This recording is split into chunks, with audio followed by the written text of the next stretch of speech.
ప్రపంచంలో గొప్ప వ్యక్తులు, తారాస్థాయికి చేరుకున్న వ్యక్తులు, వాళ్ళ జీవిత చరిత్రలు చూసుకుంటే వాళ్ళు జీవితంలో వాళ్ళు ఎన్ని విద్యలు నేర్చుకున్నా, వాళ్ళ ఎన్ని విజయాలు సాధించినా, ఎన్ని కిరీటాలు పొందినా వాటన్నిటినీ తల్లిదండ్రులకి అంకితం చేస్తారు. మీరు గమనించండి. అది ఒక క్రీడాకారుడు అవనివ్వండి, ఒక కళాకారుడు అవనివ్వండి, ఏ స్థాయిలో అయినా సరే, ఏ ఏ ఏ దేంట్లో అయినా సరే, వాళ్ళు పైకి వచ్చిన తర్వాత వాళ్ళని గమనించుకోండి.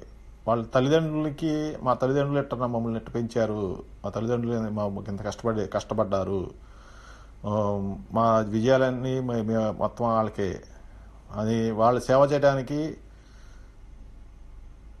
ఎందుకంటే వాళ్ళు ఆ ప్రేమతోనే వాళ్ళు అన్ని ప్రయత్నం చేస్తారు వాళ్ళు ఎదగటానికి,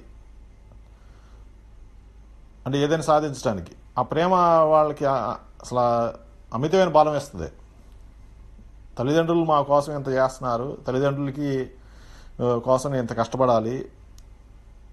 అప్పుడు ఈ ప్రేమతో, ఆ బాధ్యత ఏం చేస్తుందంటే, ఈ కష్టం తెలియకోకుండా వాళ్ళకి అన్నీ సాధించే మహాశక్తిని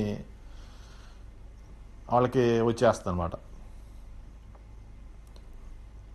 అంటే అది మనకి గొప్ప గొప్ప కిరీటాలని వచ్చే విధంగా చేస్తుంది. అందుకన్నా గొప్ప కిరీటం మనకి తల్లిదండ్రులు సేవ చేయటం వల్ల గొప్ప కిరీటం అనేది మనకి వినాయక చరిత్రలో తెలుస్తుంది. అంటే శివపార్వతులు, పార్వతీ పరమేశ్వరులు వాళ్ళు ఎవరికి ఈ వినాయకుడికి, కుమారస్వామికి వాళ్ళలో ఎవరికి ఈ గొప్ప అర్హత అంటే, అది వాళ్ళకి ఫస్ట్ పూజ చేసిన తర్వాత, ఏ పూజలైనా సరే, ఏ కార్యక్రమమైనా ప్రారంభించాలి. అటువంటి అర్హత ఎవరికి ఇవ్వాలి అని అప్పుడు వాళ్ళ ఆలోచిస్తుంటే వాళ్ళిద్దరికి పరీక్ష పెడతారనమాట.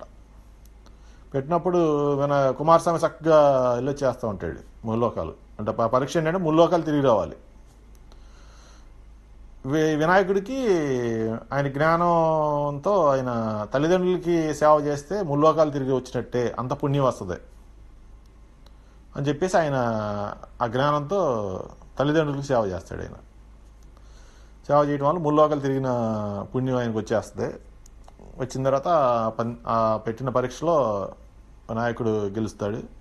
అంటే ఇక్కడ ఏం తెలుసుకోవాల్సింది ఏంటంటే, మనం వాళ్ళు ఎందుకు చెబుతున్నారంటే, అప్పుడు వినాయక చరిత్రలో కానీ, ఆ చరిత్రలో కానీ, అటువంటి చరిత్రలు మనకి ఎందుకు చెబుతున్నారంటే, ఆ పూజా విధానాలు మనకి ఎందుకు చెబుతున్నారంటే, నువ్వు ఏదైనా సాధించు, తల్లిదండ్రులను చూసుకోకపోతే నువ్వేది సాధించినట్టు కాదు.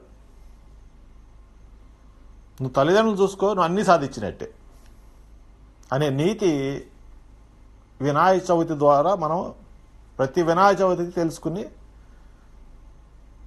తల్లిదండ్రులు చూసుకునే బాధ్యత తెలుసుకోవాలి. జై గణేష, జై గణేష, జై గణేష, జై జై జై జై జై జై జై గణేష.